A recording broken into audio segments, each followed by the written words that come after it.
Target on point में आपका स्वागत है। हम लोग एडिटोरिया का करंट अफेयर्स का मैगज़ीन कंप्लीट कर रहे थे और इस मैगज़ीन कंप्लीट करने के क्रम में आज हम लोग इंटरनेशनल घटनाक्रम मतलब अंतर्राष्ट्रीय घटनाक्रम को पढ़ने वाले हैं। तो चलिए जुलाई से शुरू करते हैं। तो पढ़ते हैं। जुलाई 2025 में यूरोपीय संघ के वित्त मंत्रियों ने बुल्गारिया द्वारा यूरो मुद्रा अपनाने की मंजूरी दी है। इससे बुल्गारिया यूरो जोन का 21वां सदस्य बन जाएगा। बुल्गारिया अपनी राष्ट्रीय मुद्रा लेव को यूरो में बदल देगा। यह परिवर्तन 1 जनवरी 2026 से लागू होगा। क्या क्या बोल दिया है, ये बहुत इंपॉर्टेंट चीज़ बताया। बोल रहा है कि यूरोपीय संघ का जो वित्त मंत्री का बैठक हुआ, कहाँ हुआ है? यूरोपीय संघ के वित्त मंत्रियों ने बुल्गारिया के द्वारा यूरो मुद्रा को अपनाने की मंजूरी दे दी है। तो जो बुल्गारिया है, इसका जो पुराना जो अपना मुद्रा था लेव, बुल्गारिया का मुद्रा क्या था? लेव, और उसको यूरो में बदला जा रहा है। कहाँ बदला जा रहा है? यूरो में बदला जा रहा है। और ये यूरो बदल के कहता है कि यह बुल्गारिया यूरो जोन का 21वां सदस्य बन जाएगा। कितना सदस्य बन जाएगा? तो यूरो 21वां सदस्य बन जाएगा। तो मतलब कह रहा है कि ये लोग यूरोपीय संघ जो है, जो यूरोपियन यूनियन जो है, ये क्या कर रहा है कि यूरो को बढ़ावा दिया जा रहा है। इसका मतलब ये हुआ कि यूरो को बढ़ावा दिया जा रहा है। तो ये लोग यूरो जोन बनाना जा रहे हैं। क्या बनाना जा रहे हैं? यूरो जोन बना रहे हैं। और इस यूरो जोन में ये 21वां सदस्य कौन बन गया है? तो आपका बन गया बुल्गारिया। कैसे बन गया? क्योंकि इन्होंने अपना लेव जो मुद्रा था उसको बदल के यूरो में बदल दिया गया है। समझ गए? तो बुल्गारिया हो गया कितना, कौन सा सदस्य हो गया? 21वां सदस्य बन गया है। और ये मुद्रा कौन सा था? लेव को इन्होंने यूरो में बदल दिया और 1 जनवरी 2026 से लागू होगा। ठीक है। मोदी जी ने कहता है कि 2 से 9 जुलाई तक में 5 देशों का दौरा किया। 2 जुलाई से लेकर 9 जुलाई तक 5 देशों का दौरा किया है, जहाँ घाना गए, त्रिनाद टोबैगो गए, अर्जेंटीना गए, ब्राज़ील गए और नामीबिया गए। समझ गए? तो ये क्या है? मतलब पिछले 7 दिनों में 2 जुलाई से लेकर कितने जुलाई तक? 9 जुलाई तक में 5 देश गए। कौन कौन देश गए थे? 5 देश गए। एक तो घाना गए, फिर त्रिनाद और टोबैगो गए, अर्जेंटीना गए, ब्राज़ील गए और नामीबिया गए। ये 5 देशों की वो की। अभी 5 देशों के बारे में यहाँ पढ़ना भी है कि कौन सा देश में क्या हुआ है, वो देखना भी है। तो कहाँ कहाँ? घाना, त्रिनाद टोबैगो, अर्जेंटीना, ब्राज़ील और नामीबिया। घाना के बारे में पढ़ते हैं। तो कहता है घाना देश में, कहता है मोदी जी ने घाना की संसद को संबोधित किया। दोनों देशों ने अगले 5 वर्षों में द्विपक्षीय व्यापार को दुगना करने का निर्णय लिया है। कितने में? 5 वर्षों में। घाना के राष्ट्रपति ने प्रधानमंत्री मोदी जी को घाना का सर्वोच्च नागरिक, the officer of the order of the star of घाना का से सम्मानित किया गया है। तो ये मोदी जी 5 जगह पे गए। तो ये घाना में क्या हुआ कि 5 वर्षों में व्यापार को कितना करना है? दुगना करना है। यहाँ का जो राष्ट्रपति है वो मोदी जी को officer of the order of the star of घाना से भी सम्मानित किया इन्होंने। ठीक है, ये हो गया। त्रिनाद और टोबैगो के बारे में देखते हैं। तो दोनों देशों ने बुनियादी अवसंरचना, फार्मास्यूटिकल, सांस्कृतिक सहयोग आदि 6 समझौते पर हस्ताक्षर किया। तो त्रिनाद और टोबैगो में कितना समझौता हुआ? 6 को समझौता हुआ है। 2025 में त्रिनाद और टोबैगो में भारतीय मजदूरों को वहाँ पहुँचने के लिए 108वीं वर्षगांठ मनाई है। ठीक है। मोदी जी ने त्रिनाद टोबैगो के संसद को संबोधित किया। वहाँ का सर्वोच्च नागरिक सम्मान मोदी जी को दिया गया है। त्रिनाद टोबैगो के भीम यूपीआई को अपनाने वाला विश्व का 8वां देश और पहला कैरेबियाई देश बन गया है। समझ गए? तो त्रिनाद टोबैगो में भी बहुत बड़ा काम हुआ। तो पहला वाक्य यहाँ पे 6 को समझौता किया गया। कितना समझौता किया गया? त्रिनाद टोबैगो में 6 समझौता किया गया। और कहता है कि ये भारतीय मजदूर जो वहाँ पे जा रहे हैं तो उसका कौन सा वर्षगांठ मनाया गया जी? तो 180 वाला 180वां वर्षगांठ मनाया गया। वहाँ का सर्वोच्च नागरिक सम्मान भी दिया गया। फिर कहता है कि भीम यूपीआई को जो अपनाने वाला ये विश्व का कौन सा देश बन गया? भीम यूपीआई को 8वां देश बन गया। तो भीम यूपीआई को अपनाने वाला 8वां देश बन गया है और पहला कैरेबियाई देश बन गया। सबसे पहले पूछेगा कि जो भीम यूपीआई है इसको पहला कैरेबियाई देश अपनाने वाला कौन बन गया है? तो कैरेबियाई देश बन गया आपका कौन? भीम ये त्रिनाद टोबैगो बन गया है और 8वां देश बन गया। उसके बाद अर्जेंटीना पहुँचते हैं। कहता है किसी भी भारतीय प्रधानमंत्री की अर्जेंटीना की पहली द्विपक्षीय यात्रा थी। तो ये पहली द्विपक्षीय यात्रा कहाँ पे था? अर्जेंटीना में अभी तक कोई प्रधानमंत्री नहीं गए थे। तो ये मोदी जी वहाँ पे पहली बार गए, द्विपक्षीय यात्रा थी। भारत और अर्जेंटीना ने कहता है मर्कोसुर व्यापार समझौता को विस्तार देने पर विचार किया। मर्कोसुर व्यापार समझौता मोदी जी को अर्जेंटीना की राजधानी ब्यूनस आयर्स में शहर की चाबी से सम्मानित किया गया, की ऑफ द सिटी से सम्मानित किया गया है। तो ये इसमें थोड़ा बहुत डिफरेंट डिफरेंट चीज़ है। तो पहला कि एक तो पहला किसी भारतीय प्रधानमंत्री की पहली द्विपक्षीय यात्रा थी, पहला बार कोई अर्जेंटीना गया। और ये मर्कोसुर सब व्यापार समझौता है, वो किसके किसके बीच है? मर्कोसुर व्यापार समझौता है अर्जेंटीना के बीच में है। जो मर्कोसुर है अर्जेंटीना, टीना अर्जेंटीना के, ये मर्कोसुर व्यापार समझौता किसके बीच में है? तो अर्जेंटीना के बीच में है मर्कोसुर। मर्कोसुर व्यापार है टीना के बीच में, अर्जेंटीना के बीच में। और यहाँ पे शहर की चाबी के रूप से इनको सम्मानित किया गया है।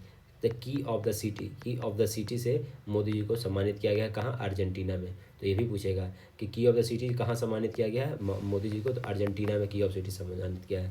ब्राज़ील के बारे में देखते हैं।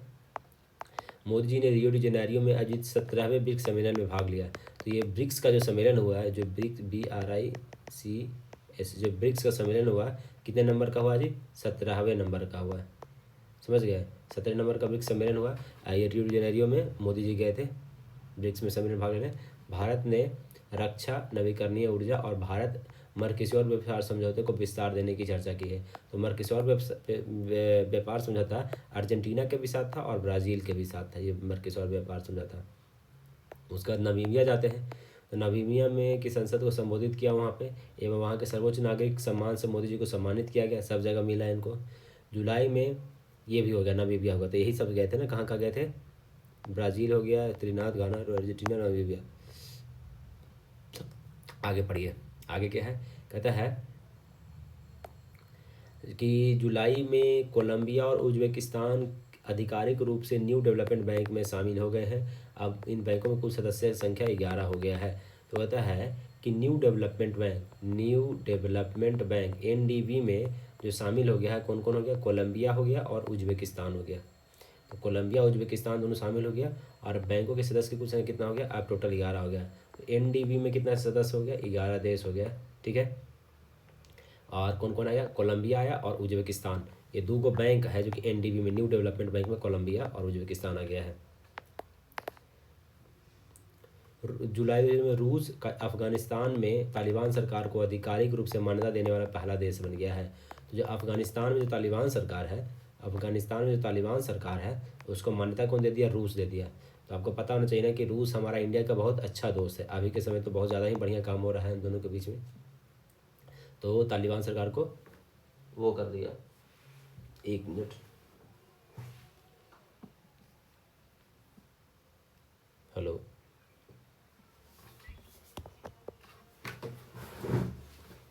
हेलो, हाँ प्रणाम दादा। हाँ प्रणाम दादी। बेंगलोर, बेंगलोर।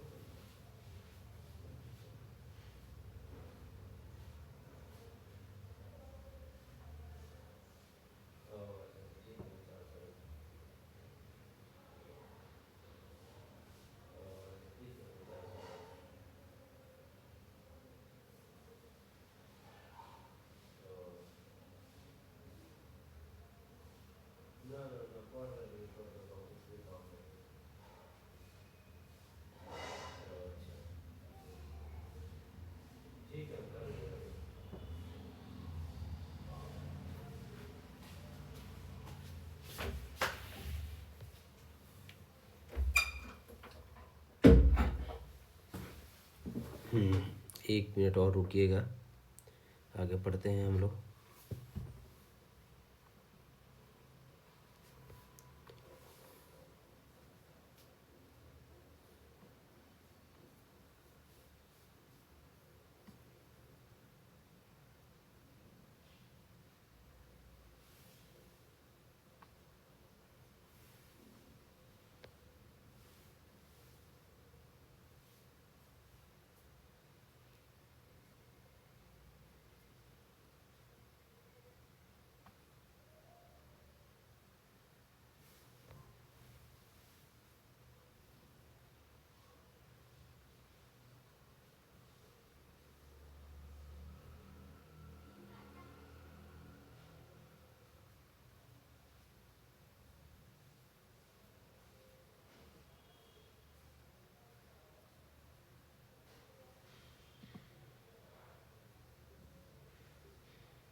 हेलो।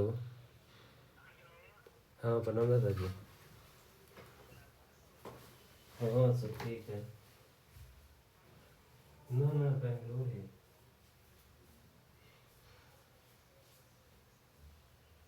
हाँ हाँ सब बढ़िया है, और वो सब ठीक है दादाजी। हम्म,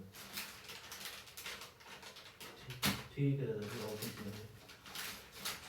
ठीक, प्रणाम दादाजी।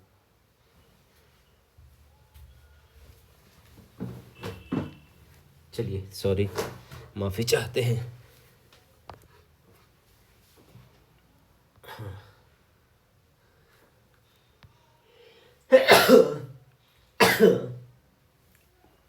हाँ, तो पढ़ रहे थे। तो अफ़गानिस्तान को जो तालिबान सरकार है उसको मान्यता दे दिया रूस ने। पाकिस्तान ने 1 जुलाई को 1 माह के लिए संयुक्त राष्ट्र सुरक्षा परिषद की अध्यक्षता संभाली थी। तो कहता 1 महीने के लिए, कहता जुलाई महीना है, इसमें जुलाई महीने में क्या हुआ कि 1 महीने के लिए पाकिस्तान जो है संयुक्त राष्ट्र सुरक्षा परिषद का, कहता है कि यूएनएसडी होता है ना, कहता है यूनाइटेड नेशन सिक्योरिटी, एसडी से परिषद, यूएनएसडी संयुक्त राष्ट्र सुरक्षा परिषद का जो संभालने वाला कौन था, पाकिस्तान था, जो 1 महीने के लिए किया था। तो पाकिस्तान कितने महीने के लिए संभाला है, 1 महीने के लिए। ठीक है। अमेरिका की संसद द्वारा कर और व्यय से संबंधित विधायक, जिसमें बिग ब्यूटीफुल बिल नाम दिया गया है, उसे सीनेट द्वारा पारित कर दिया गया है। तो कहता है कि अमेरिका जो है अपने संसद में क्या किया है, big beautiful bill, big beautiful bill, big beautiful bill, ये BBB जो लाया है वो कौन लाया है, तो अमेरिका की संसद में लाया गया था। ये क्या आ गया, हाँ, तो अमेरिका के संसद में आया था और उसे सीनेट द्वारा क्या कर दिया गया, पारित कर दिया गया है। अमेरिका के प्रसिद्ध व्यापारी एलन मस्क ने अमेरिकन पार्टी नाम से एक नई राजनीतिक पार्टी शुरू की है। तो अमेरिका पार्टी जो है वो कौन शुरू किया है, तो यहाँ पे क्या हुआ, अमेरिका पार्टी बनाया, कौन बनाया, तो एलन मस्क बनाया है। अमेरिका पार्टी कौन बनाया है, एलन मस्क बनाया है, और ये अमेरिका में बनाया गया है। एलन मस्क की जो नई पार्टी का नाम क्या है, तो अमेरिका पार्टी है, ये याद रखिएगा, नाम ही पूछेगा कि एलन मस्क की जो नई पार्टी बनाई उसका पार्टी का नाम क्या है, तो अमेरिका पार्टी नाम है। भारत आम के निर्यात को बढ़ावा देने के लिए इंडियन मैंगो मेनिया 2025 आयोजन अबू धाबी में किया। यहाँ यह कार्यक्रम एपीडा कृषि प्रसंस्करण खाद्य उत्पादन निर्यात विकास प्राधिकरण द्वारा आयोजित किया गया था। तो कहता है कि इंडियन मैंगो मेनिया जो किया गया है, इंडियन मैंगो मेनिया कहाँ आयोजित किया गया था जी, तो अबू धाबी में किया गया है।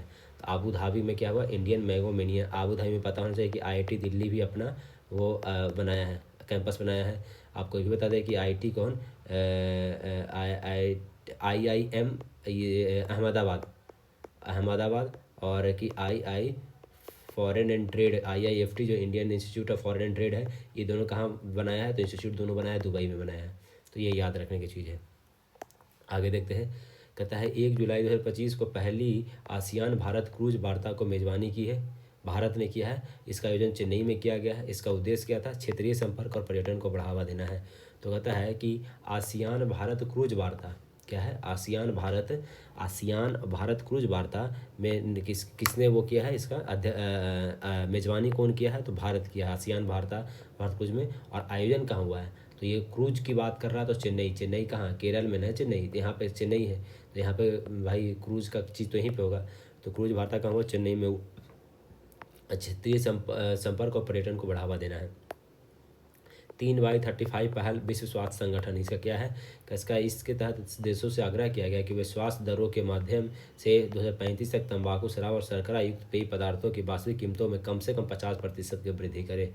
3x35 पहल, 3x35 पहल किसके द्वारा शुरू किया गया, 3x35 पहल, मतलब 3x35 पहल जो है वो किसके द्वारा शुरू किया गया है, तो शुरू किया गया है विश्व स्वास्थ्य संगठन WHO के द्वारा स्वास्थ्य शुरू किया है। और ये क्या बोल रहा है कि 2035 तक, कब तक, 2035 तक तंबाकू, शराब और ये जो कोल्ड ड्रिंक जो होता है, ये सब कोल्ड ड्रिंक में कितना % बढ़ाना है, तो कम से कम 50% की दाम बढ़ाइए, ताकि लोग इस्तेमाल लोग कम करें महंगा होने के कारण। तो इस पर टैक्स बढ़ाने की बात कर रहा है। तो ये WHO ने शुरू किया है 3x35 पहल। विश्व बैंक के spring 2025 poverty and equity brief के आंकड़ों के अनुसार दुनिया भर में चौथा सबसे समानता वाला देश हो गया है। तो कहता है कि spring 2025 poverty and equity brief, ये spring 2025 poverty and equity brief है, वो वर्ल्ड बैंक जारी किया है। उसमें भारत है चौथे नंबर पे समानता वाला देश है, मतलब कि बराबरी में कितने नंबर पे आ रहा है, तो चौथा नंबर पे आ रहा है। तो स्प्रिंग 2025, तो ये बराबरी का जो बात कर रहा है, तो बराबरी का जो दे रहा है वो कौन दे रहा है, तो विश्व बैंक रिपोर्ट दिया है। भारत और श्रीलंका के बीच में शैक्षणिक और सांस्कृतिक सहयोग को सशक्त करने हेतु कोलंबो स्थित जनरल सर जॉन कोटेवाला रक्षा विश्वविद्यालय केडीयू के स्वामी विवेकानंद सांस्कृतिक केंद्र के सहयोग से हिंदी भाषा सीखने का एक नया कार्यक्रम शुरू किया गया है। तो कहता है कि भारत और श्रीलंका के बीच में शैक्षणिक और सांस्कृतिक सहयोग को बढ़ावा देने के लिए ये कोलंबो में स्थित जनरल सर जॉन कोटेवाला रक्षा विश्वविद्यालय है, जनरल ये जिसको केडीयू भी कहते हैं, और ने स्वामी विवेकानंद सांस्कृतिक केंद्र के सहयोग से, किसके सहयोग से, स्वामी विवेकानंद सांस्कृतिक सहयोग के केंद्र से हिंदी भाषा सीखने के लिए एक नया कार्यक्रम शुरू किया है।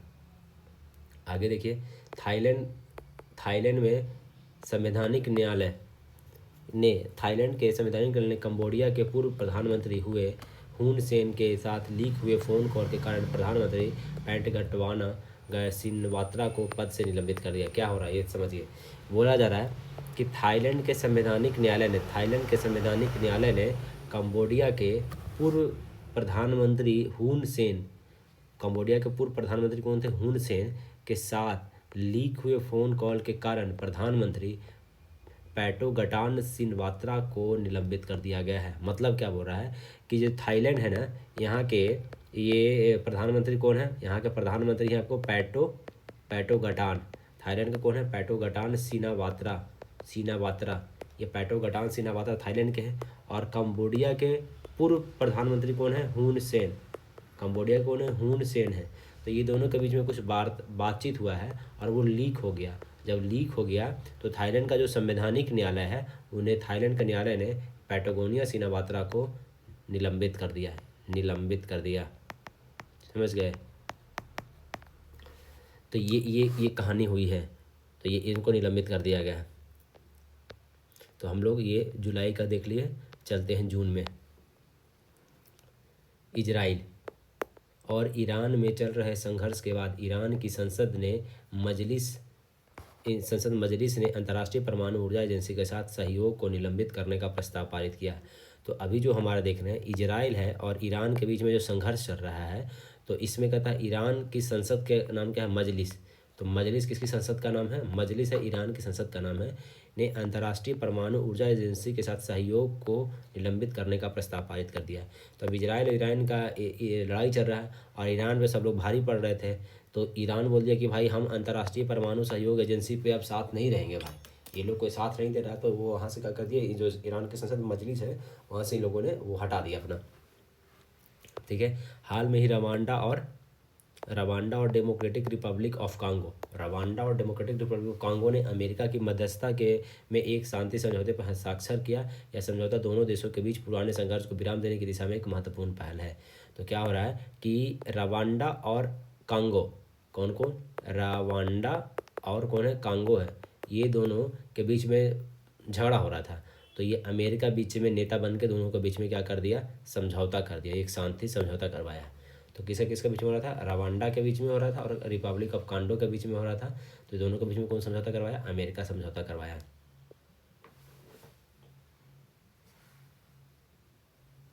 ठीक है। हाल में ही इफ्को, भारतीय किसान उर्वरक सहकारी समिति ने ब्राज़ील में अपना पहला विदेशी नैनो उर्वरक संयंत्र स्थापित करने की घोषणा किया है। तो जो इफ्को है, जो ब्राज़ील में अपना पहला विदेशी नैनो उर्वरक संयंत्र स्थापित करने की घोषणा किया है। तो जो इफ्को है, ये भारतीय किसान उर्वरक सहकारी लिमिटेड, ये इफ्को क्या है, किसान से रिलेटेड है। तो वो कह रहा है कि ब्राज़ील में हम लोग क्या करेंगे, विदेशी नैनो उर्वरक संयंत्र स्थापित करेगा। तो ये भारत का जो कंपनी है वो विदेश में जाकर ब्राज़ील में नैनो संयंत्र स्थापित करेगा। जून 2025 को चीन के किंगदाओ में शंघाई सहयोग के में रक्षा मंत्रियों की बैठक आयोजित की गई। रक्षा मंत्री राजनाथ सिंह ने रूस के रक्षा मंत्री त्रिनाद उथेल के साथ द्विपक्षीय व्यापार की बैठक की और दोनों मंत्रियों ने वर्तमान भू राजनीतिक स्थितियों, सीमा पार आतंकवाद और भारत रूस रक्षा सहयोग जैसे विषयों पर चर्चा किया। तो कहता है कि ये चीन के किंगदाओ में सही एससीओ का बैठन हो रहा था। किसका हो रहा था? रक्षा मंत्रियों का बैठक हो रहा था। अभी कल का न्यूज़ में आपको पढ़े होंगे कि इस एससीओ के बैठक में मोदी जी जा रहे हैं। इस बार लगभग 6 साल बाद चीन का दौरा करेंगे, समझ रहे हैं। और ये किस टाइम पे बोला गया? जब अमेरिका है जो अपना आँख दिखाना चाह रहा है भारत को, ठीक है। तो भारत ने सीधे सीधे बोल दिया भैया कि आप होंगे बड़े नेता अपनी जगह पे, तो आप अपने घर पे रहिए। और यहाँ पे जो हम लोग जो हैं, ये जो भारत है और भारत के साथ एक रूस तो खड़ा ही है और इधर चीन भी बोल रहा है साथ में रहेंगे। तो ये जो हम लोग जो ब्रिक्स जो देश बना है, ये कौन है? ये ब्राज़ील हो गया, रसिया हो गया, इंडिया हो गया, चाइना हो गया, साउथ अफ्रीका हो गया। तो ये जो ब्रिक्स जो देश है, ये अब धीरे धीरे अपने में साथ में आ रहा है। तो ये भारत और विश्व के लिए बहुत अच्छी बात है, भारत के लिए बहुत अच्छी बात है। हाँ, तो कहता है कि जब ये सीओ की जो शंघाई में बैठक हुआ चीन में, तो वहाँ रक्षा मंत्री भी गए थे और ये रक्षा मंत्री रूस के रक्षा मंत्री के साथ श्री आंद्रे बेलोसोव के साथ बैठक की बातचीत किया है। भारतीय रेलवे ने अफ्रीकी देश मोजाम्बिक को 2 उन्नत लोकोमोटिव इंजन का निर्यात किया। लोकोमोटिव इंजन का निर्यात कौन किया? तो जो अफ्रीकी देश, तो भारत के जो रेलवे है वो कहाँ भेजे हैं? मोजाम्बिक देश में। अफ्रीकी देश क्या है? मोजाम्बिक। वहाँ पे 2 उन्नत लोकोमोटिव इंजन भेजा गया है। अभी तक जहाँ तक हमको याद आ रहा है कि भारत ये अपना बिहार का जो आपका ये मढ़ौरा जो है रेलवे स्टेशन, यहाँ से जो ट्रेन बनाया गया, अब वो ट्रेन को कांगो भेजा गया है, समझ रहे हैं, विदेश भेजा गया है। कांगो में भी भेजा गया, कहीं पे वो न्यूज़ में भी आप पढ़िएगा, यहाँ पे आएगा, समझ गए। तो ये बिहार से रेल बन के कहाँ जा रहा है? विदेश में जा रहा है। उसी तरह भारतीय रेलवे ने मोजाम्बिक में भी 2 गो ट्रेन भेजा है, मोजाम्बिक देश में। भारत के केंद्रीय पतन, पोत परिवहन और जलमार्ग मंत्री श्री सर्बानंद सोनोवाल और जापान के अंतर्राष्ट्रीय मामलों के उप मंत्री टेरेडा योशिमिची के बीच नॉर्वे की राजधानी ओस्लो में द्विपक्षीय वार्ता आयोजित की गई थी। बैठक का उद्देश्य भारत और जापान के बीच मजबूत समुद्री संबंधों को बढ़ावा देना था। तो कहा जा रहा है कि जो अपना जो जलमार्ग मंत्री सर्बानंद सोनोवाल और वो कहाँ गए? जापान के उप मंत्री टेरोडा योशिमिची के बीच में नॉर्वे की राजधानी ओस्लो में वार्ता किए हैं। तो इधर से थे हमारे सर्बानंद सोनोवाल और उधर से जापान के मंत्री थे टेरोडा जी थे, और दोनों नॉर्वे की राजधानी ओस्लो में बैठकर बातचीत किए और इसका उद्देश्य था मजबूत समुद्री संबंधों को बढ़ावा देना है। मजबूत संबंधों को बढ़ावा देना है। आगे देखते हैं। चीन ने हांगकांग में अंतर्राष्ट्रीय मध्यस्थता संगठन की स्थापना की, जिससे 30 देशों से अधिक देशों का समर्थन मिला है। इसका उद्देश्य देशों के बीच विवादों का समाधान करना है और अंतर्राष्ट्रीय न्यायालय की तरह कार्य करना है। तो ये कह रहा है कि चीन अब ये जो अमेरिका के ये रूप दिखा रहा है अपना, तो उसके लिए चीन क्या बोला है कि अंतर्राष्ट्रीय मध्यस्थता संगठन बनाया है। अंतर्राष्ट्रीय मध्यस्थता संगठन बनाया है जिसने 30 से अधिक देशों का समर्थन मिल गया है। 30 देश वाला कि ठीक है मिलकर बनाइए और अंतर्राष्ट्रीय न्यायालय की तरह ये भी कार्य करेगा। हाल में जारी एक रिपोर्ट के अनुसार जर्मनी वर्ष 2024 में जापान को पीछे छोड़कर दुनिया का सबसे बड़ा ऋणदाता देश बन गया है। सबसे ज़्यादा लोन कौन दे रहा है जी? जर्मनी अब सबसे ज़्यादा लोन दे रहा है, ये पता होना चाहिए। किसको पीछे छोड़ा है? जापान को पीछे छोड़कर जर्मनी है सबसे बड़ा ऋणदाता देश बन गया। एयरपोर्ट काउंसिल इंटरनेशनल एशिया प्रांत और मध्य पूर्व द्वारा जारी एयर कनेक्टिविटी रैंकिंग में दिल्ली के इंदिरा गांधी अंतर्राष्ट्रीय हवाई अड्डे को 10वां स्थान प्राप्त मिला है। यही तो है, क्यों 9वां स्थान देता है, कोई 10वां देता है। तो कहता है एयरपोर्ट काउंसिल इंटरनेशनल जो एशिया प्रशांत और मध्य पूर्व द्वारा जारी एयर कनेक्टिविटी रैंकिंग में दिल्ली के कौन सा रैंक प्राप्त हुआ है? 10वां रैंक पूरा हुआ है। तो एयरपोर्ट काउंसिल इंटरनेशनल के द्वारा, ठीक है। आगे देखिए। जून 2025 को संयुक्त राष्ट्र महासभा ने 26-27 के कार्यकाल के लिए बहरीन, कोलंबिया, कांगो, लोकतांत्रिक गणराज्य लाइबेरिया और लातविया को यूएनएससी के 5 नए गैर अस्थायी सदस्य के रूप में चुना है। तो कहता है यूएनओ जो है, ये यूएनओ है, संयुक्त राष्ट्र महासभा, यूनाइटेड नेशन ऑर्गेनाइजेशन 26-27 के लिए 2026-27 के लिए 5 गो गैर अस्थायी देश बना है। यूएनएससी के 5 नए गैर अस्थायी सदस्य के रूप में चुना है। और किस देश को चुना है? बहरीन को चुना है, कोलंबिया को चुना है, कांगो को चुना है, लाइबेरिया को चुना है, लातविया को चुना है। तो यूएनओ जो है अगले जो 26-27 के लिए 5 सदस्य को चुना है। और इसमें कौन है? Bahrain, Colombia, Congo, Liberia, Latvia. हाँ, भारत और यूरोपीय संघ नौसेना के बीच में ऑपरेशन अटलांटा के अंतर्गत एक संयुक्त अभ्यास किया गया है। यह उद्देश्य समुद्री डकैतों से सामना, मादक पदार्थों को तस्करी रोकना, अवैध मत्स्य का रोक और अंतर्राष्ट्रीय जल में शांति, स्थिरता और समुद्री सुरक्षा को बढ़ावा देना है। तो भारत किसके साथ किया है? तो भारत यूरोपीय संघ के साथ एक नौसेना के बीच में ऑपरेशन अटलांटा के अंतर्गत एक युद्ध अभ्यास किया है। तो ऑपरेशन अटलांटा जो किया गया है, ये समझिए कि ऑपरेशन अटलांटा किसके साथ किया गया है? तो भारत और यूरोपीय संघ के साथ ऑपरेशन अटलांटा किया गया है, समझ रहे हैं? तो ये और इसका ऑपरेशन अटलांटा एक संयुक्त अभ्यास किया गया जो समुद्री डकैती से बचाना है, अवैध मत्स्य को रोकना है और पानी में जल शांति, स्थिरता और समुद्री सुरक्षा को बढ़ावा देना है। तो आपको ये पता होना चाहिए कि ऑपरेशन अटलांटा किसके बीच में हुआ है? तो यूरोपीय संघ और भारत के बीच में हुआ है। भारत के साथ कौन किया? यूरोपीय संघ अटलांटा किया है। जारी रिपोर्ट के अनुसार दुनिया के शीर्ष 10 स्टार्टअप शहरों की सूची में अमेरिका का सैन फ्रांसिस्को शहर प्रथम पे रहा है। सैन फ्रांसिस्को तो बताया कि एकदम जो 10 स्टार्टअप की बात कर रहा है, दुनिया के 10 स्टार्टअप में अमेरिका के सैन फ्रांसिस्को, कौन शहर का नाम क्या है? San Francisco. सैन फ्रांसिस्को की तरह एकदम चमक रहा है, एकदम प्रथम में है। तो स्टार्टअप की दुनिया में चमक कौन रहा है? सूर्य की तरह, सन की तरह कौन चमक रहा है? सन की तरह चमक रहा है सैन फ्रांसिस्को। सैन फ्रांसिस्को सन की तरह चमक रहा है। एलन मस्क ने सोशल मीडिया प्लेटफॉर्म एक्स में मैसेजिंग सेवा के लिए एक्स चैट ऐप्स को लॉन्च किया है। यह व्हाट्सएप, टेलीग्राम और वीचैट से प्रतिस्पर्धा करने के लिए डिज़ाइन किया गया है। ऐप में कई उन्नत सुविधाएं भी शामिल है। तो एक्स चैट ऐप जो है अभी क्या है? एक्स चैट ऐप, ये जो जारी किया गया किस में? एक्स में। प्लेटफॉर्म जो एक्स है उसमें मैसेजिंग सेवा के लिए, किसके लिए? मैसेजिंग सेवा के लिए एलन मस्क के द्वारा शुरू किया गया है। अमेरिकी राष्ट्रपति डोनाल्ड ट्रंप ने राष्ट्रीय सुरक्षा का हवाला देते हुए 12 देशों के नागरिकों को अमेरिका में प्रवेश पर पूर्ण प्रतिबंध लगाने की घोषणा की है राष्ट्रीय सुरक्षा को लेकर। तो जो ये जो डोनाल्ड ट्रंप जी हैं वो राष्ट्रीय सुरक्षा को बढ़ावा देते हुए कितने देशों पर? 12 देशों पर। 12 देशों पर क्या लगाया है? नागरिकों को प्रतिबंध लगा दिया है। ठीक है।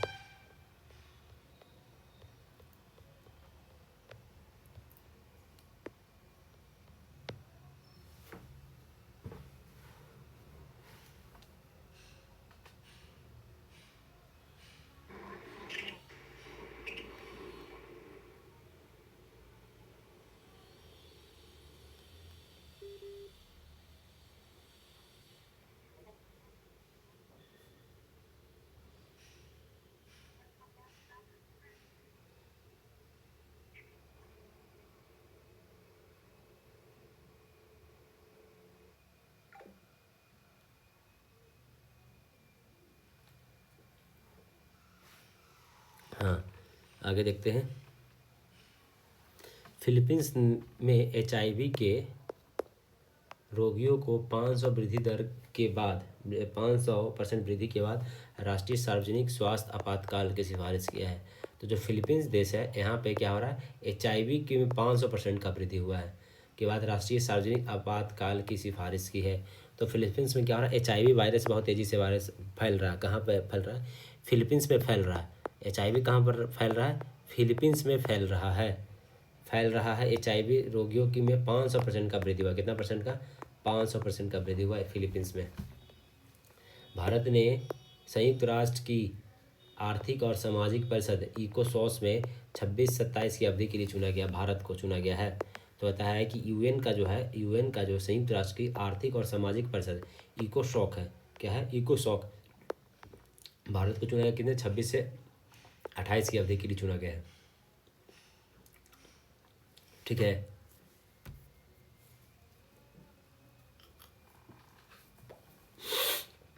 26 से 28 के लिए इकोसॉक में, ये जो इकोसॉक है इसमें भारत को चुना गया है कब से के लिए, 26 से 28 के लिए। ठीक है, आगे देखिए, बांग्लादेश की सरकार ने नई करेंसी नोट जारी किया है जिसमें बांग्लादेश के संस्थापक शेख मुजीबुर रहमान की तस्वीर को हटाकर प्राकृतिक दृश्यों, पुरातात्विक स्थलों और हिंदू बौद्ध मंदिरों को चित्रों को दर्शाया गया है। ओके, तो जो हमारा जो ये अगर भारत का मैप बना देते हैं,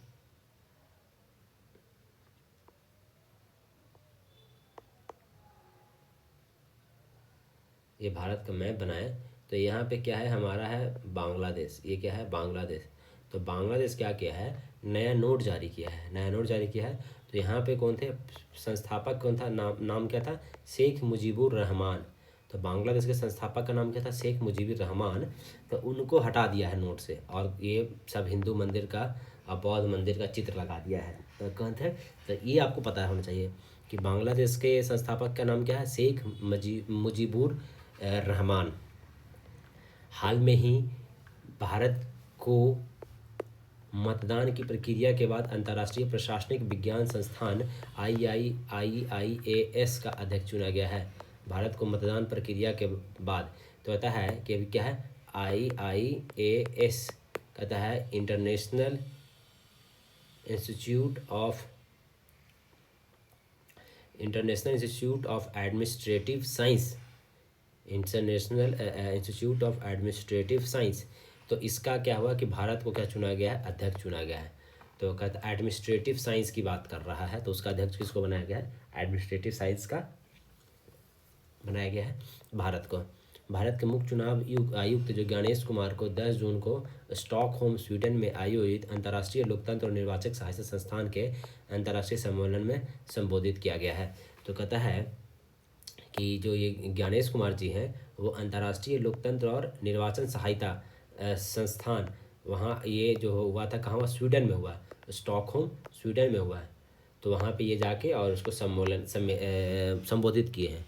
तो कहाँ किए हैं ज्ञानेश कुमार, जाके स्टॉकहोम स्वीडन में जाके अंतर्राष्ट्रीय लोकतंत्र और निर्वाचन सहायता संस्थान से वो किए हैं, संबोधित किए हैं। हाल में ही निकारागुआ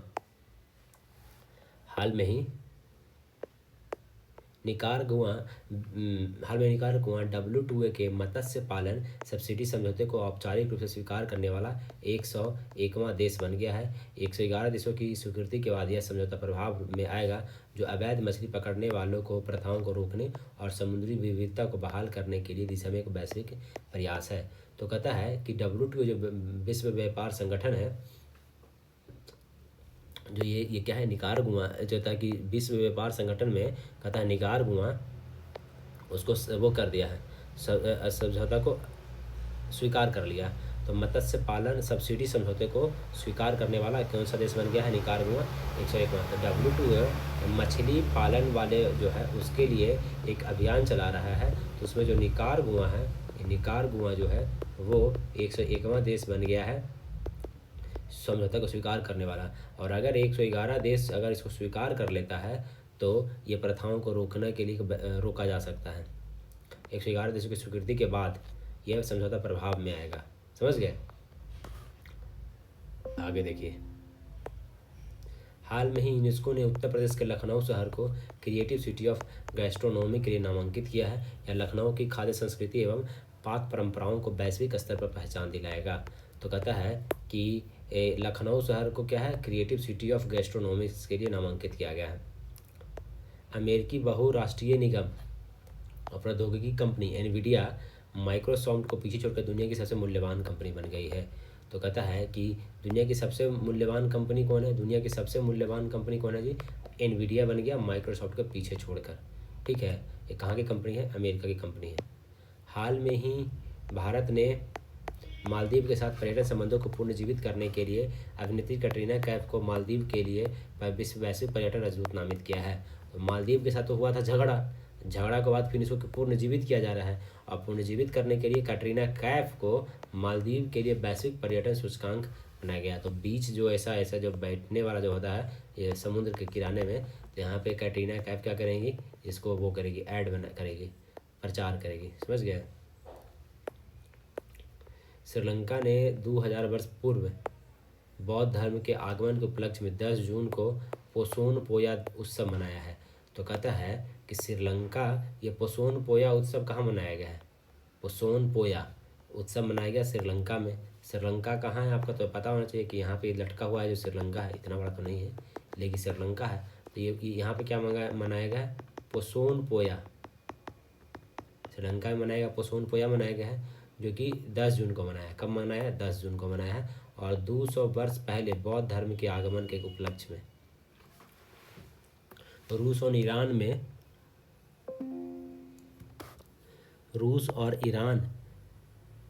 में पूर्व में हस्ताक्षरित समझौते के तहत रूस ने ईरान में 8 परमाणु संयंत्र बनाने की घोषणा किया है। तो एक तो आपको पता होगा कि इजराइल और ईरान का लड़ाई चल रहा है, ठीक है, ये आपको पता होगा। ये इधर आपका रूस और यूक्रेन का लड़ाई चल रहा है, इधर भी आपको पता होगा। तो ये दोनों दोस्त हैं और ये दोनों कहीं ना कहीं दोस्त हैं। तो क्या कर रहा है? रूस है वो ईरान में पूर्व हस्ताक्षरित समझौते के तहत यहाँ पे कितना परमाणु तंत्र बनाने वाला है? 8 को बनाने वाला है। कितना बनाने वाला है? 8 को संयंत्र बनाने वाला है। कौन बनाएगा? रूस बनाएगा ईरान में। मोदी जी ने साइप्रस की आधिकारिक यात्रा के दौरान साइप्रस की प्रथम महिला फिलिपा कार्सेरा को आंध्र प्रदेश में निर्मित चांदी का क्लच पर्स उपहार में दिया है। तो मोदी जी गए थे साइप्रस, ठीक है, मोदी जी कहाँ गए थे? साइप्रस गए थे। वहाँ पे साइप्रस की प्रथम महिला फिलिपा कार्सेरा को, जैसे कि हमारे जो कहते हैं ना प्रथम नागरिक किनको बोला जाता है हमारे यहाँ भारत में? बताओ, राष्ट्रपति को बोला जाता है। आपको पता होना चाहिए प्रथम नागरिक कौन होते हैं? राष्ट्रपति जी होते हैं। उसी तरह वहाँ की प्रथम महिला फिलिपा कार्सेरा है, उनको आंध्र प्रदेश में निर्मित सोने चांदी का क्लच दिया गया है। तो किस कहाँ दिए? साइप्रस गए। क्लच से क्या करते हैं हम लोग? बाल को प्रेस करते हैं ना, जो ऐसा क्लच बना होता है जी, दांत वाला, ऐसे ऐसा यहाँ पे ऐसे लगा होता है, यही होता है ना क्लच। तो ये क्लच से क्या करते हैं? बाल को प्रेस करते हैं, हेयर को क्या करते हैं? जो बाल होता है उसको प्रेस करते हैं। तो ये क्लच किसको दिए हैं? तो साइप्रस में, प्रेस में।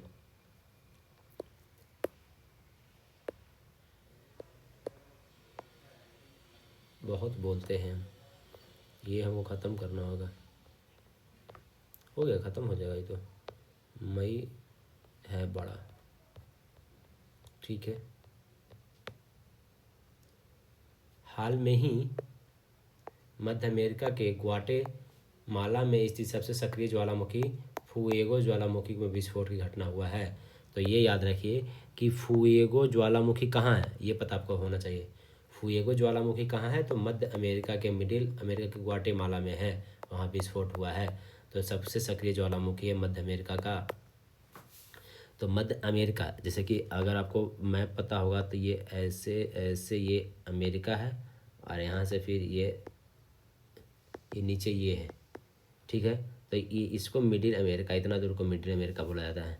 ये तो क्या है? उत्तरी अमेरिका हो गया, ये दक्षिणी अमेरिका हो गया, ये बीच में मिडिल अमेरिका हो गया, थोड़ा सा इधर भी थोड़ा इधर भी। तो इसमें क्या है? ग्वाटेमाला जगह जहाँ पे कौन है? फुएगो ज्वालामुखी फूट गया। फुएगो ज्वालामुखी क्या हो गया? फूट गया है। कहाँ फटा है? मध्य में, बीचों बीच में फूट गया। बीचों बीच में क्या हो गया? ज्वालामुखी फूट गया, बीचों बीच में मध्य अमेरिका में ज्वालामुखी फूट गया। ब्रिटेन के प्रधानमंत्री कीर स्टारमर ने ब्लेज मेटेवली को जासूसी एजेंसी MI6 की पहली महिला नियुक्त किया है।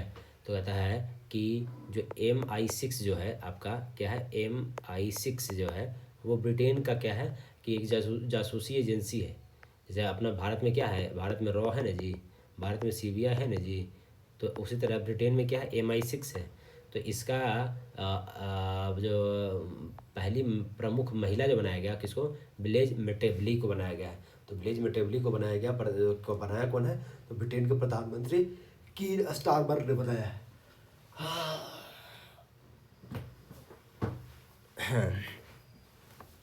आगे देखिए,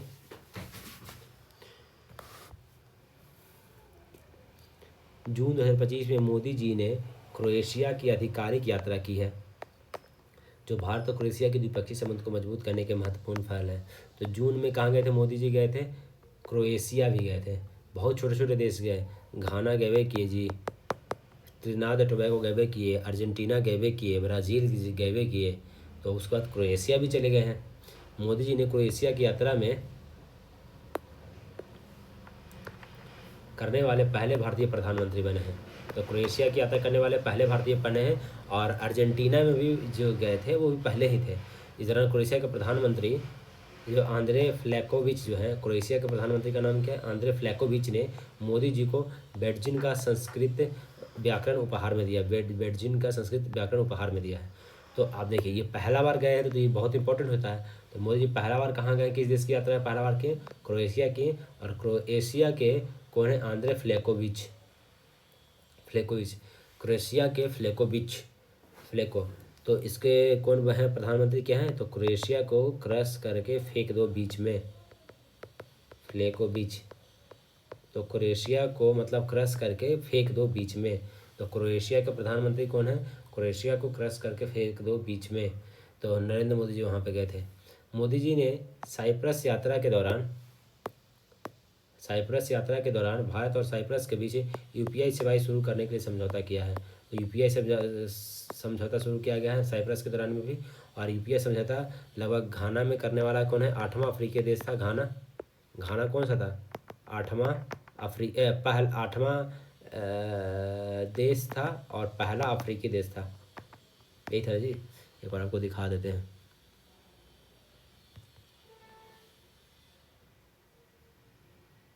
भीम यूपीआई वाला को त्रिनाद टोबैगो की बात हो रही थी।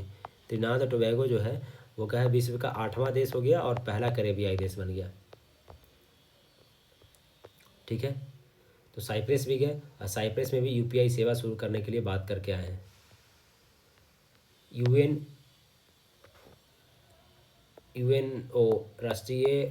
संयुक्त राष्ट्र महासभा ने वैश्विक कृषि में महिलाओं की भूमिका को देखते हुए 2026 को अंतर्राष्ट्रीय महिला किसान वर्ष घोषित किया है। जो यूएनओ है वो 2026 को अंतर्राष्ट्रीय महिला किसान वर्ष घोषित किया है। इसका उद्देश्य क्या है, विभिन्न कृषि नीतियों में लैंगिक समानता को दूर करना और कृषि में महिलाओं की चुनौतियों को वैश्विक मंच प्रदान करना है। तो कहता है लैंगिक असमानता को दूर करना है, कृषि में जो लैंगिक असमानता है उसको दूर करना है, और महिलाओं को चुनौतियों को वैश्विक मंच पर प्रदान करना है। तो यूएनओ ने 2026 को अंतर्राष्ट्रीय महिला किसान वर्ष घोषित किया है। अमेरिका के मैसाचुसेट्स इंस्टीट्यूट ऑफ टेक्नोलॉजी ने अमेरिकी प्रोफेसर अनंता चंद्रकासन को अपना अगला प्रोवेस्ट नियुक्त किया है। इस पद पर चुने जाने वाले पहले भारतीय मूल के शिक्षाविद बन गए हैं। तो अमेरिका में जो मैसाचुसेट्स इंस्टीट्यूट ऑफ टेक्नोलॉजी है, कहता है मैसाचुसेट्स इंस्टीट्यूट ऑफ टेक्नोलॉजी, इसको MIT भी बोलते हैं। तो MIT के भारतीय अमेरिकी प्रोफेसर का है आनंदा चंद्रकासन को अगला प्रोवोस्ट नियुक्त किया गया है। मतलब समझिए कि जैसे डीन होते हैं ना हमारे यहाँ, तो वहाँ का वो प्रोवोस्ट नियुक्त किए गए हैं। इनको मैंने अनंता चंद्रकासन को नियुक्त किया गया है, MIT के अनंता चंद्रकासन को। कहता है यूएनओ ने 4 दिसंबर को एक पक्षीय दबाव उपायों के विरुद्ध अंतर्राष्ट्रीय दिवस के रूप में घोषित किया, 4 दिवस को। तो कहता है कि जो ये 4 दिवस है उसको क्या बनाया, एक पक्षीय दबाव उपायों के विरुद्ध अंतर्राष्ट्रीय दिवस। मतलब कोई किसी को दबा नहीं सकता है, लगातार सब मिलके कोई दबा नहीं सकता है, उसके रूप में 4 दिसंबर को घोषित किया गया है। साउथ कोरिया के राष्ट्रपति ली जे यूंग ने यूंग बैंक को 64 वर्षों में पहली बार देश का असैन्य रक्षा मंत्री नियुक्त किया। क्या ही बोला है इसका मतलब, कहता है दक्षिण कोरिया के जो राष्ट्रपति कौन है, ली जे म्यूंग ने यूंग बैंक को 64 वर्षों में पहली बार देश का असैन्य रक्षा मंत्री नियुक्त किया है। ठीक है, अजीब नाम है। जून में जारी report QS world university ranking में 54 भारतीय संस्थाओं को शामिल किया गया है। तो क्यूएस जो वर्ल्ड रैंकिंग है, क्यूएस में कितना है, तो क्यूएस में है 54 भारतीय संस्था है। इसमें IIT दिल्ली को 123वां स्थान प्राप्त हुआ है, जो देश का शीर्ष रैंक वाला संस्थान है। अमेरिका के मैसाचुसेट्स विश्वविद्यालय को प्रथम स्थान पड़ा है। तो देखते हैं जो MIT है हमेशा वर्ल्ड में टॉप पे रहता है, MIT टॉप पे रहता है। अब भारत का जो IIT दिल्ली है, दिल्ली हो गया 1 2 3, दिल्ली क्या हो गया, दिल्ली में हो गया 1 2 3। ठीक है, और क्यूएस वर्ल्ड रैंकिंग जो है, क्यूएस वर्ल्ड रैंकिंग जो देता है, क्यूएस वर्ल्ड रैंकिंग देता है, जिसमें कितने देश हैं भारत के? 54 देश हैं। ठीक है, तो 1 2 3 4 5 कैसे है? 1 2 3 4 5, टोटल 54, दिल्ली 1 2 3 है। भारत और अफ्रीका ने प्रथम विश्व युद्ध के सैनिकों को श्रद्धांजलि अर्पित करने के लिए केन्या में ताइता त्वेता काउंटी में एक स्मारक स्तंभ का निर्माण किया है। और यहाँ के रक्षा मंत्री राज्य रक्षा संजय सेठ और केन्या के रक्षा कैबिनेट सचिव रोजलिंडा सोइपन ने संयुक्त रूप से किया है। तो कहता है कि भारत और अफ्रीका ने प्रथम विश्व युद्ध जब हुआ था, कब हुआ था प्रथम युद्ध? आपको पता है 1914 से लगभग 1918 के बीच में हुआ था। तो प्रथम विश्व युद्ध के जो हुआ था उसमें सेना जो मर गए थे, तो उनके लिए भारत और अफ्रीका दोनों देश मिलके कहाँ? केन्या में एक स्मारक स्तंभ बनाया है। और जहाँ के भारत के राज्य रक्षा मंत्री संजय सेठ जी गए थे। संजय सेठ जी राज्य रक्षा मंत्री हैं, रक्षा राज्य मंत्री, और केन्या के वो लोग मिलके काम किए। चीन में आयोजित शंघाई सहयोग संगठन के रक्षा मंत्रियों की बैठक के भारतीय रक्षा मंत्री सिंह ने भाग लिया। पार्वती रूस के लोगों से बैठ के बातचीत भी किए थे। उत्तर प्रदेश के वाराणसी में मध्य क्षेत्रीय परिषद की 25वीं बैठक आयोजित की गई, जिसकी अध्यक्षता केंद्रीय गृह मंत्री अमित शाह ने किया है। तो मध्य क्षेत्रीय परिषद की 25वीं बैठक हुआ है उत्तर प्रदेश के वाराणसी में। मध्य क्षेत्रीय परिषद, मिडिल जो है मध्य क्षेत्रीय परिषद है, उसकी बीचों बीच की जो है 25वीं बैठक हुआ है। और कहाँ हुआ? यूपी के वाराणसी में हुआ है। और इसके अध्यक्ष कौन थे? अमित शाह जी थे। नई दिल्ली विश्व की सबसे बड़ी सहकारी खाद्य भंडारण योजना की समीक्षात्मक बैठक आयोजित की, जिसकी अध्यक्ष केंद्रीय गृह मंत्री अमित शाह द्वारा किया गया है। तो कहता है विश्व की सबसे बड़ी सहकारी खाद्यान्न भंडारण योजना, विश्व की सबसे बड़ी सहकारी खाद्यान्न भंडारण योजना नई दिल्ली में किया गया है। और जिसके अध्यक्ष कौन थे? अमित शाह जी थे। कर्नाटक के बेंगलुरु में दिव्यांगजनों को सशक्त बनाने के लिए आर्टिफिशियल इंटेलिजेंस पर राष्ट्रीय सम्मेलन का आयोजन किया गया, बेंगलुरु में किया गया। इसका उद्देश्य है दिव्यांगजनों के जीवन में सुधार लाने के लिए एआई का परिवर्तनकारी भूमिका। तो बेंगलुरु में दिव्यांगजनों के लिए एक राष्ट्रीय सम्मेलन किया गया। कहता है दिव्यांगजनों के लिए कहाँ सम्मेलन किया गया? बेंगलुरु में किया गया। कजाकिस्तान की राजधानी दुशांबे में ग्लेशियरों के संरक्षण पर उच्च स्तरीय अंतर्राष्ट्रीय सम्मेलन किया गया। भारत की ओर से केंद्रीय पर्यावरण मंत्री कहता है राज्य मंत्री कृति वर्धन ने हिस्सा लिया। राज्य मंत्री को कृति वर्धन सिंह ने हिस्सा लिया।